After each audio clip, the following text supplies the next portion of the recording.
तो दोस्तों आज हम पढ़ने वाले हैं एज ऑफ चौसर यानी जियोफ्री चौसर को। यहाँ मैं पहले आपको बता दूं कि यहाँ केवल चौसर के बारे में नहीं जानेंगे, क्योंकि ये एज ऑफ चौसर है, केवल चौसर नहीं है। तो एज ऑफ चौसर में और कौन कौन राइटर थे उनके बारे में भी जानेंगे और पूरे तरीके से हम लोग नेट का प्रिपरेशन करेंगे।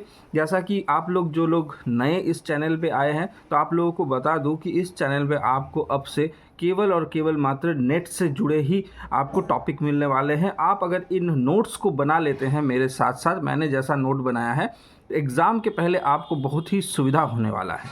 ठीक है, तो इसलिए आप हमारे चैनल के साथ बने रहिए और दोस्तों के साथ भी शेयर कीजिए। आप अगर इस चैनल के साथ बने रहते हैं तो ज़रूर आप नेट क्रैक कर जाएंगे, ये मेरी गारंटी है। मगर आपको रिवाइज़ करना पड़ेगा रेगुलर, तो इसीलिए मैंने ये नोट्स बनाया है। तो चलिए, क्या है नोट्स में, कुछ जनरल और बेसिक चीज़ों को पहले जान लेते हैं। जैसा कि जब हम जानते हैं कि फादर ऑफ इंग्लिश लिटरेचर अगर कोई है तो वो चौसर है। उनका पूरा नाम है जियोफ्री चौसर। और यहाँ पे टाइम देख लीजिए, उनका टाइम पीरियड है 1343 से लेकर अक्टूबर 25 1400 तक। उसके बाद दूसरा पॉइंट क्या है कि कैंटरबरी टेल्स उन्होंने ही लिखा था, जो बहुत ही फेमस बुक है। इसमें आपको बहुत बढ़िया बढ़िया कहानी सुनने को मिलेगी।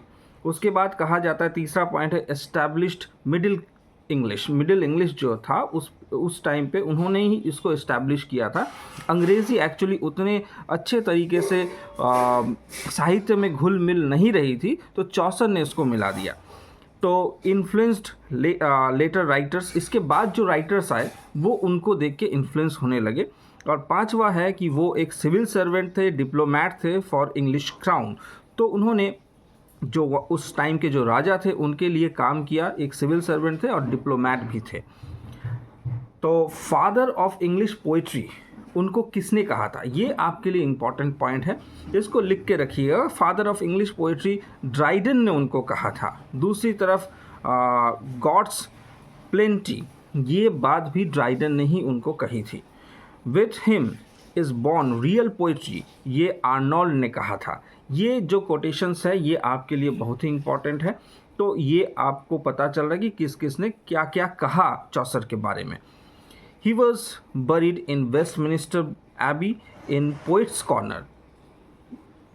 पोइट्स कॉर्नर में उनको दफनाया गया। कहाँ पे? वेस्टमिनिस्टर एबी, जहाँ पे बड़े बड़े जो इंग्लैंड के नेता मंत्री है और जो इम्पॉर्टेंट सेलिब्रिटीज़ है उनको वहाँ पे दफनाया गया था। और इसमें आपको शेक्सपियर का भी एक कब्र मिलेगा। अगर आप कभी इंग्लैंड में जाते हैं, वेस्टमिनिस्टर एबी में जहाँ पोइट्स कॉर्नर है वहाँ पे बड़े बड़े लेखकों को दफनाया गया है। ठीक है, तो पहला किसको दफनाया गया था वो भी इन्हीं को क्रेडिट जाता है। चौसर को ही पहली बार वहाँ दफनाया गया था as a poet. Chaucer's life and work can be divided into 3 parts, 3 periods. 3 periods में हम इनको विभाजित करते हैं इनके लाइफ को। पहला पीरियड क्या है? अर्ली लाइफ एंड करियर, जो उनका था 1343 से लेकर 1368 तक। इसमें बेसिक चीज़ें आपको देखने को मिल रही है कि बॉर्न इन लंदन अराउंड 1343, क्योंकि एग्जैक्ट डेट नहीं पता है। और वो एक बेटे थे वाइन मर्चेंट के। ठीक है, और उसके बाद का पॉइंट है कि वो उन्होंने कहाँ से पढ़ाई की थी? सेंट पॉल्स कैथेड्रल स्कूल से उन्होंने पढ़ाई की थी। Begin his career as a civil servant and diplomat, ये उनका पहला पीरियड था। दूसरा पीरियड क्या है उनका? दूसरा पीरियड आप देख रहे होंगे कि Italian influence and major works, 1368 से लेकर 1385 तक। यहाँ आप देखेंगे कि ट्रैवल करते हैं वो इटली में as a diplomatic person for a mission. ठीक है, 1368 को वो एक बार गए थे और दूसरी बार जब वो जाते हैं 1373। ये भी इंपॉर्टेंट है नेट के तौर से अगर देखा जाए तो। इन्फ्लुएंस बाय दांते एंड बोकाशियो, ये लोग कौन हैं? ये दांते एंड बोकाशियो से बहुत ही ज़्यादा प्रेरित थे, यानी इन्फ्लुएंस थे, और वो इटालियन लिटरेचर के महान लेखक थे ये दोनों ही।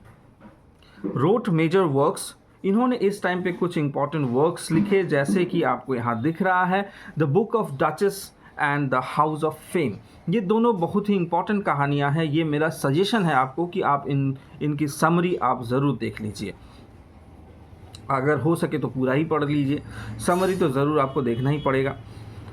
और जो तीसरा पीरियड है जिसमें वो मैच्योर हो जाते हैं एंड उस टाइम पे वो लिखते हैं दी कैंटरबरी टेल्स, ठीक है, जो उन्होंने लिखा था 1385 और ये पीरियड शुरू होता है और उसी टाइम वो लिखना भी शुरू करते हैं और 1400 तक वो लिखते ही जाते हैं, आखिरकार उनकी मौत हो जाती है। मगर कैंटरबरी टेल्स के बारे में बता दूं तो ये एक अनफिनिश्ड वर्क है।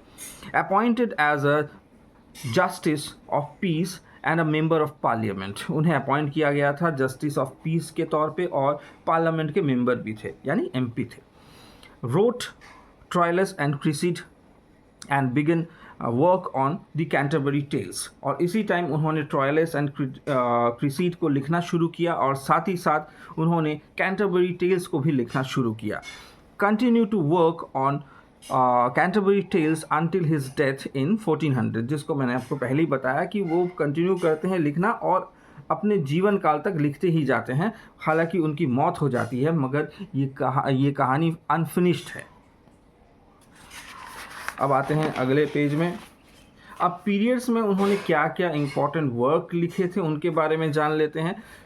तो फर्स्ट जो पीरियड है वहाँ पे ऐसा नहीं कि वो सिर्फ एक डिप्लोमेट के तौर पे काम कर रहे थे, उन्होंने क्या क्या लिखा है। द बुक ऑफ डचेस लिखा था, influence by early French poetry, ठीक है, फ्रेंच पोइट्री से इन्फ्लुएंस होकर द बुक ऑफ डचेस उन्होंने लिखा।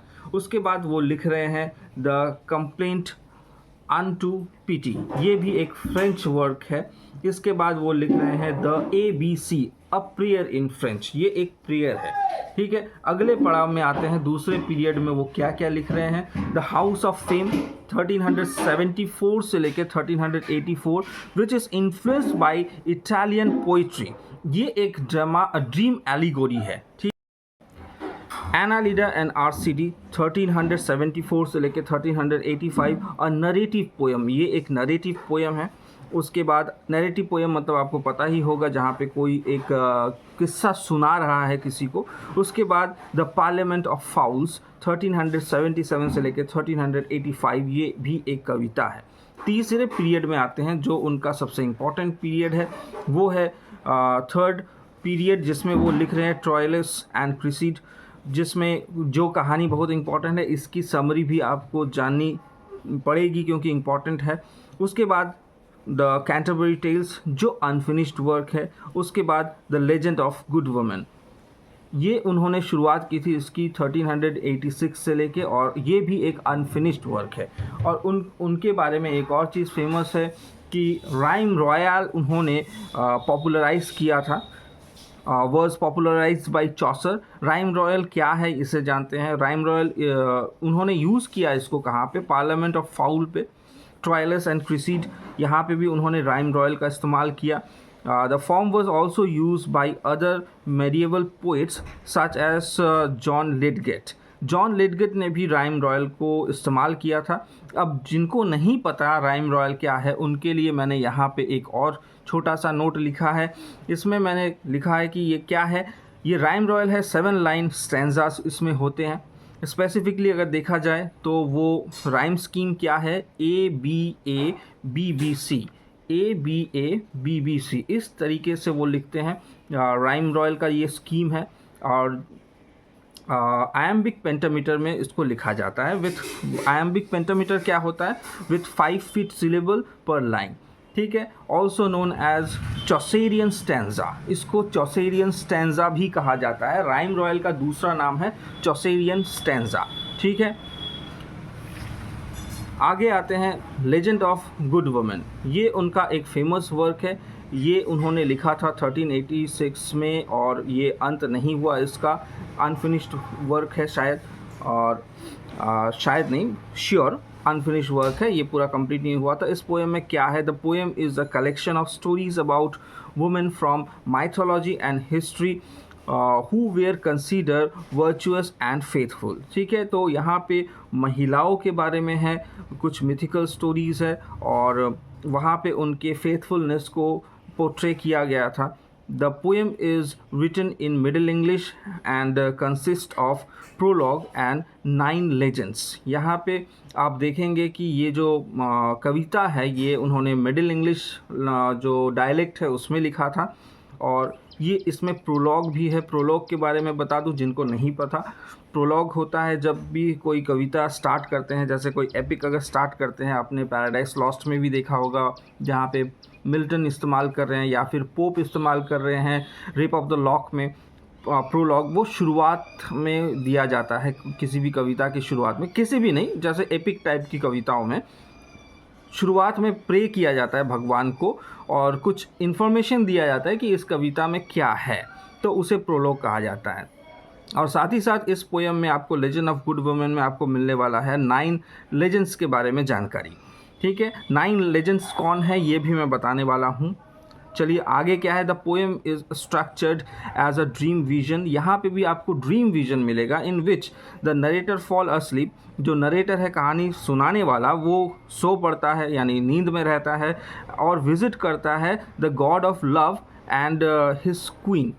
वो विज़िट करता है लव की देवता के साथ और उसकी रानी के साथ जिसका नाम है एल्सेस्टिक्स।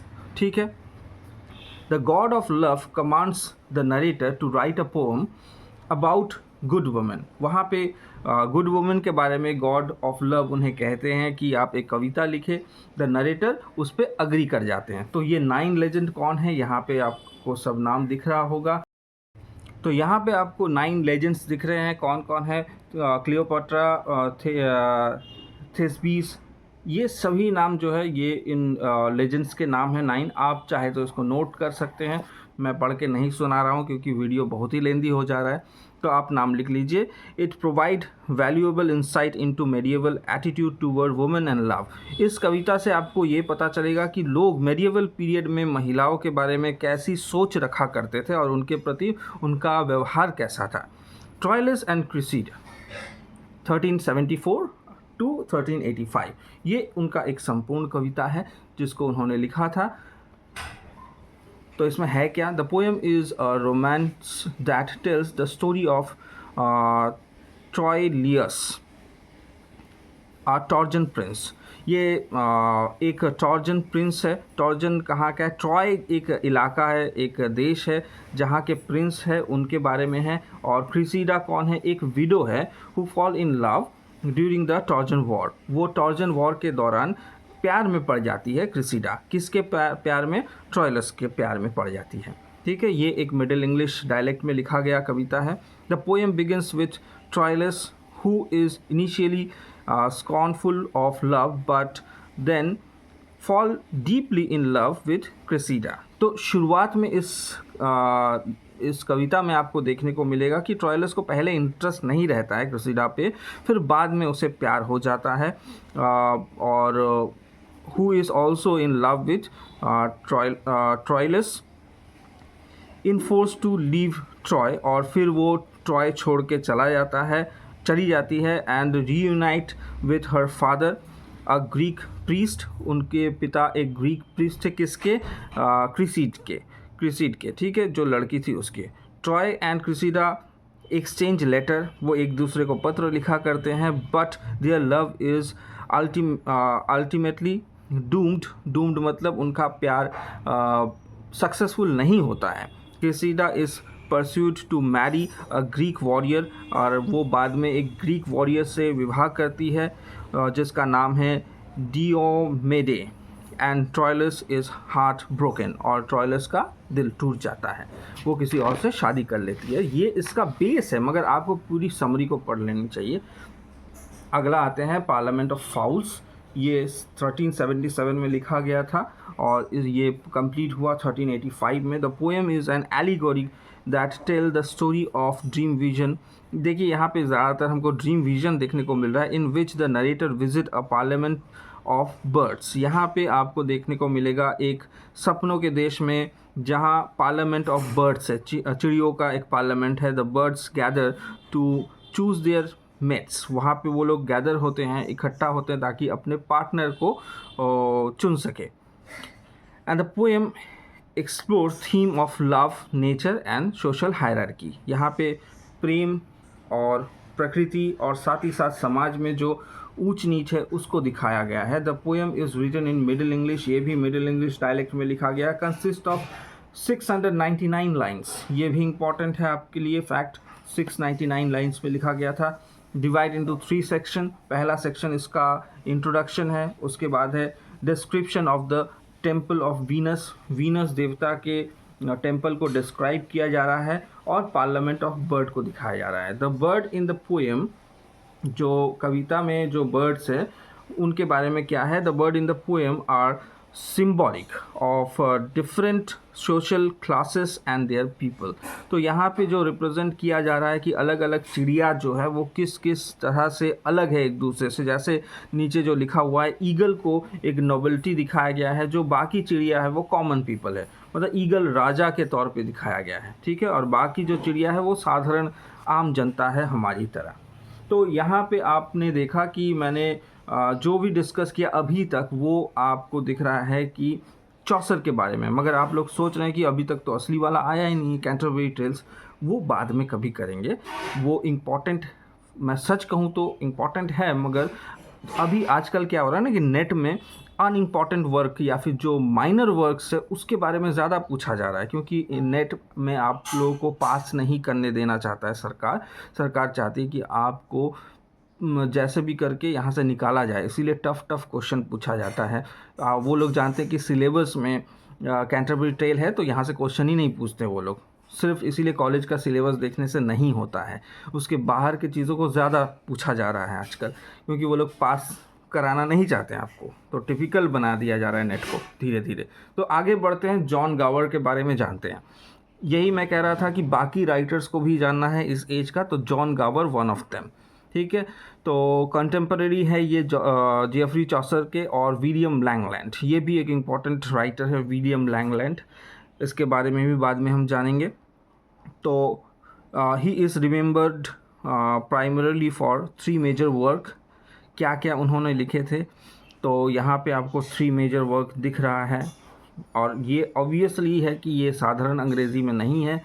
Mirrors they लोमे, mirror of man, English में अगर पढ़ा जाए तो मिरर ऑफ मैन है।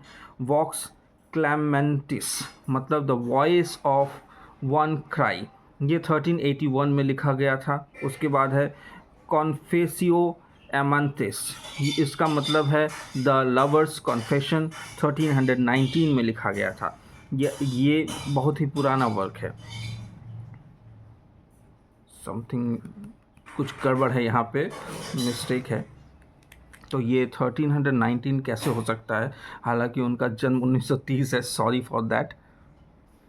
ये एक्चुअली यहाँ पे गलत मैंने लिख दिया, ये 1390 होगा, ठीक है, ये 1390 है, ठीक है, सॉरी, ये 1390 है।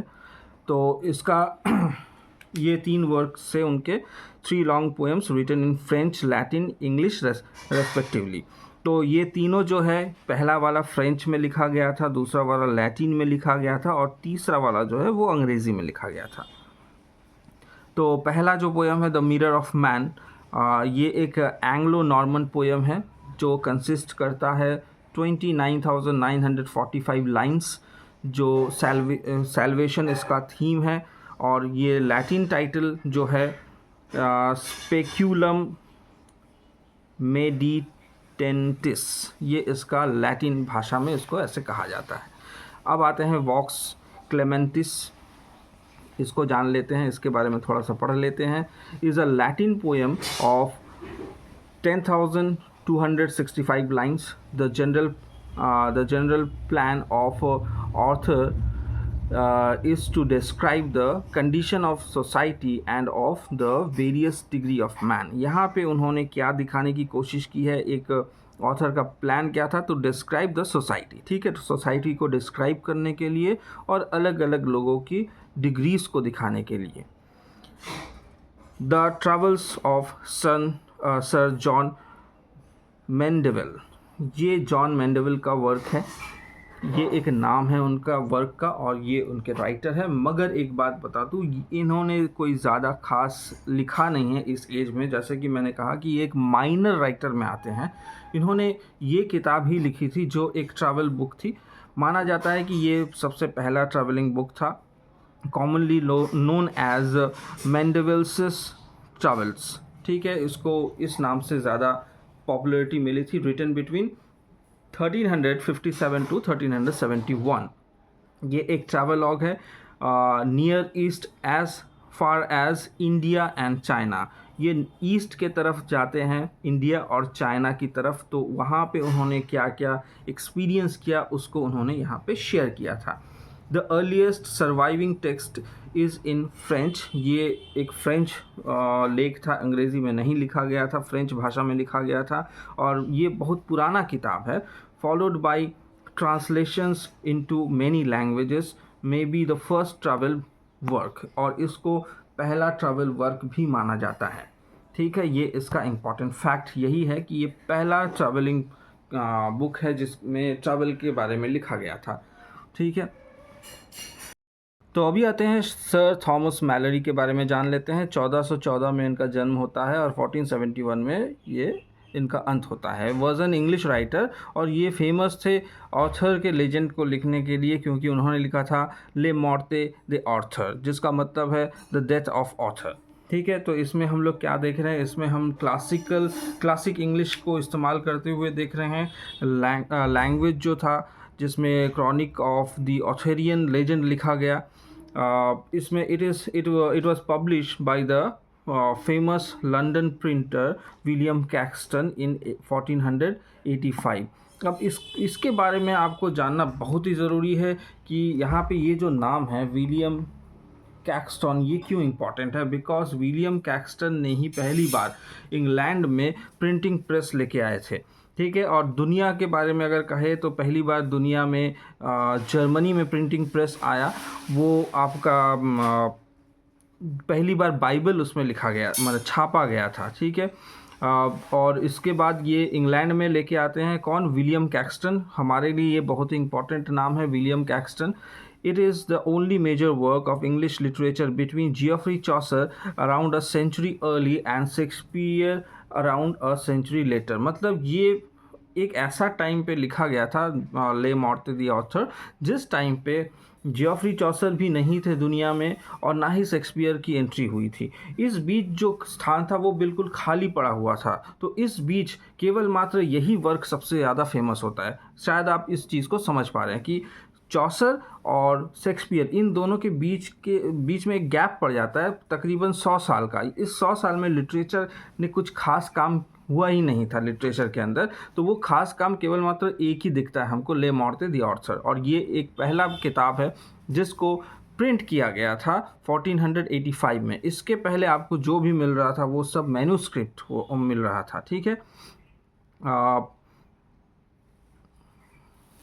इसके बाद आते हैं एक और राइटर के बारे में जान लेते हैं। माइनर है वॉल्टर हिल्टन, 1314 टू 1396 इनका लाइफ स्पैन है।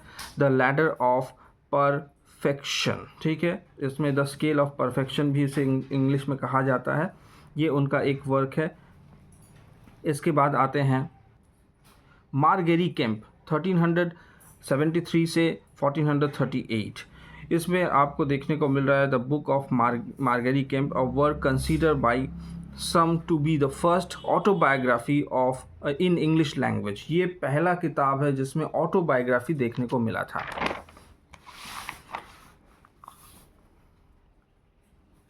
इसके बाद आते हैं जूलियन ऑफ नॉर्विच। इनका लाइफ स्पैन है 1343 से लेके 1416। Revelation of divine love, earliest surviving English language work attribute to a woman. ये पहला एक वर्क था जो एक महिला के द्वारा फेमस किया गया। तो ये फेमिनिस्ट पर्सपेक्टिव से भी हम इसको देख सकते हैं। इसके बाद है रिचर्ड रोल, 1290 टू 1349। ये उसी टाइम पीरियड के कंटेम्पररी राइटर थे चौसर के। आई स्लिप नाम का एक वर्क है इनके नाम पे। ये बहुत सारे ऐसे क्वेश्चंस हैं जो आपको मैचिंग में मिल जाते हैं, इसीलिए इन नामों को याद रखना ज़रूरी है। जॉन लिडगेट, ये एक इम्पॉर्टेंट राइटर है इस टाइम पीरियड के, 1370 से लेके 1451, जो कहीं ना कहीं एज ऑफ रिवाइवल के अंडर भी आ रहे हैं। द सेज ऑफ थेबीज, 4716 लाइन्स इस पे है। ट्रॉय बुक जिसमें 30,117 लाइन्स है। कमीशन बाय प्रिंस, मतलब प्रिंस ने कमीशन किया था इस वर्क को लिखने के लिए जॉन लिडगिट को, और उन्होंने लिखा। जिस प्रिंस ने दिया था उनका नाम है हेनरी, और बाद में जाके वो हेनरी द फिफ्थ नाम से फेमस होते हैं। कौन? जो राजा। द टेम्पल ऑफ ग्लास, ये उनका एक और वर्क का नाम है। The complaint of the black night, ये एक और वर्क का नाम है। ये सभी वर्क के नाम को आपको याद कर लेना होगा। जॉन वाइक्लिफ अगले राइटर है जिनका लाइफ स्पैन है 1328 से लेकर 1384। इनको कहा जाता है एक रिफॉर्मर। ये एक इम्पॉर्टेंट पार्ट है आपके इस लिटरेचर का। थियोलॉजी प्रोफेसर थे at university of Oxford. Oxford university जो पहली यूनिवर्सिटी थी इंग्लैंड की। Wycliffe is traditionally believed to have advocated or made a vernacular translation of Vulgate Bible into Middle English। ये बहुत ही ज़रूरी इसलिए है क्योंकि बाइबल को इन्होंने ट्रांसलेट किया था वल्गेट बाइबल। वल्गेट बाइबल वो बाइबल है जिसको लैटिन में लिखा गया था। हालांकि अगर मैं जो इम्पोर्टेंट फैक्ट है वो बता दूं कि पहली बार जो बाइबल आ रहा है दुनिया में वो हिब्रू भाषा में लिखा गया था, ठीक है, हिब्रू। उसके बाद अरमाइनिक, फिर ग्रीक लैंग्वेज में, फिर वो लैटिन में आता है, फिर लैटिन को ट्रांसलेट होता है। तो ये वल्गेट बाइबल वो लैटिन बाइबल है, ठीक है, जिसको मिडिल इंग्लिश डायलेक्ट में ट्रांसलेट किया था किसने? जॉन वाइक्लिफ ने। तो जॉन वाइक्लिफ के बारे में और थोड़ा सा इन्फॉर्मेशन ले लेते हैं। वो लोलार्ड ग्रुप के साथ एसोसिएटेड थे, यानी उन्होंने लोलार्ड ग्रुप की स्थापना की थी। लोलार्ड ग्रुप बहुत इंपॉर्टेंट है, नेट में इसका सवाल पहले भी आ चुका है। लोलार्ड ग्रुप, तो ये लोलार्ड ग्रुप है कि आखिरकार was proto Protestant Christian religion, जो पूरे तरीके से प्रोटेस्टेंट क्रिश्चियन रिलीजन नहीं है मगर प्रोटो है। पहले आप लोग, जैसे आपको पता होगा कि रोमन कैथोलिक चर्च बहुत ही ज़्यादा डोमिनेट था, और ये कुछ ऐसे पार्ट्स भी थे जो बहुत ही ऑर्थोडॉक्स किस्म के थे, बहुत ही नियम कानून को मान के चलने वाले थे, जिससे लोगों को तकलीफ़ें भी होती थी। तो उससे थोड़ा उतना हार्श ना हो के थोड़ा लाइट फॉर्म ऑफ रिलीजन को लेके आना चाहते थे जॉन वाइक्लिफ। और लैटिन से इसको अंग्रेज़ी में इसीलिए उन्होंने अनुवाद किया ताकि साधारण लोग भी इसे जान पाए, आम आदमी इसे पढ़ पाए। मगर ऐसा करने से उनके खिलाफ समन जारी हो जाता है, उनके किताब को जला देने का आदेश आता है, इवन उनको मारने का भी बात उठता है। तो ये एक 14वीं शताब्दी में यह से शुरू होती है ये मूवमेंट लोलार्ड, और 16th सेंचुरी तक चलती है। दे criticize the Catholic Church and advocate for reform by the teaching of John Wycliffe। तो जॉन वाइक्लिफ ने जो टीचिंग्स दिए थे उन्हीं चीज़ को आगे बढ़ाते हैं जो उनके अनुयायी थे, ठीक है। तो इसीलिए ये बहुत इम्पॉर्टेंट है। तो आगे बढ़ते हैं, थोड़ा सा ज्ञान हम ले लेते हैं प्रिंटिंग प्रेस के बारे में, क्योंकि इसी टाइम पे प्रिंटिंग प्रेस इंग्लैंड में प्रस्तुत हो रहा है। 1422 से लेके 1491 तक इनका लाइफ स्पैन है। किनका? विलियम कैक्सटन का। विलियम कैक्सटन कौन है? यही वो बंदे हैं जिन्होंने प्रिंटिंग प्रेस इंग्लैंड लेके आए थे। Was an English merchant, diplomat and writer. He is thought to be the first person to introduce a printing press to England in 1476। ये डेट बहुत ही इंपॉर्टेंट है। 1476 में पहली बार प्रिंटिंग प्रेस इंग्लैंड में आ रहा है। और इसमें और भी कुछ खास बात है कि कैंटरबरी टेल्स को माना जाता है कि पहला वो किताब है जिसको प्रिंट किया गया था, ठीक है। कैंटरबरी टेल्स को 1476, देखिए यहाँ पे भी डेट 1476 है, और इसका भी प्रिंटिंग डेट जो है वो 1476 है, ठीक है। हालांकि लिखा उन्होंने पहले था, मतलब कैंटरबरी टेल जो है वो किताब उन्होंने फिनिश तो नहीं की थी, मगर उनकी मृत्यु हो गई थी 1400 में। तो 1476 यानी 76 ईयर बाद उसको प्रिंट किया गया। थॉमस मैलोरी का लिखा हुआ ले मॉर्टे दी ऑर्थर, जिसके बारे में थोड़ी देर पहले हमने पढ़ा, उसको भी 1485 में प्रिंट किया गया। इसके अलावा जॉन लिडगिट ने लिखा था सेज ऑफ थेबीस, इसको भी प्रिंट किया गया था यहीं पर, ठीक है। The Canterbury Tale was one of the first book printed in England, and it played a significant role in the development of the English language and literature। आगे बढ़ते हैं, विलियम लैंगलैंड के बारे में थोड़ा सा जान लेते हैं, हालांकि इनके बारे में अच्छे से हमको जानना चाहिए, मैं जस्ट एक ओवरव्यू आपको दे दे रहा हूँ। इनका लाइफ स्पैन है 1332 से लेकर 1386। Famous for his work, literary work Piers Plowman. ठीक है, तो ये एक फेमस बुक है इनका जो बहुत ही इंपॉर्टेंट है, इसकी समरी भी आपको जान लेनी चाहिए। अब आते हैं जो स्कॉटिश चॉसरियन थे उनके बारे में भी जान लेते हैं। चॉसर के मृत्यु के बाद उनका जो इन्फ्लुएंस है वो बहुत ही ज़्यादा इंग्लैंड में फैला, और स्पेशली देखने को मिलता है कि स्कॉटलैंड में इसका प्रभाव सबसे ज़्यादा हुआ। ठीक है, तो कुछ ऐसे लोग थे जो उनसे प्रभावित होकर उन्हीं के स्टाइल को अडॉप्ट करने लगे। कुछ खास नहीं लिखते थे, फिर भी लोग उनको ये जांच करके मिला कि उन्होंने जो जो लिखा है वो ज़्यादातर चॉसर के वर्क के साथ कहीं ना कहीं कनेक्टेड हो जाता है, अपने से कुछ नया नहीं निकाल पा रहे थे। तो इसीलिए इन ऐसे राइटर्स को, ऐसे लोगों को चॉसरियंस कहा गया, और जो लोग स्कॉटलैंड में रहते थे उनको स्कॉटिश चॉसरियन कहा गया। King James the first of Scotland जो थे, उन्होंने भी बुक लिखा जिसका नाम था द किंग्स क्वेयर, मतलब द किंग्स बुक यहाँ पे लिखा गया है।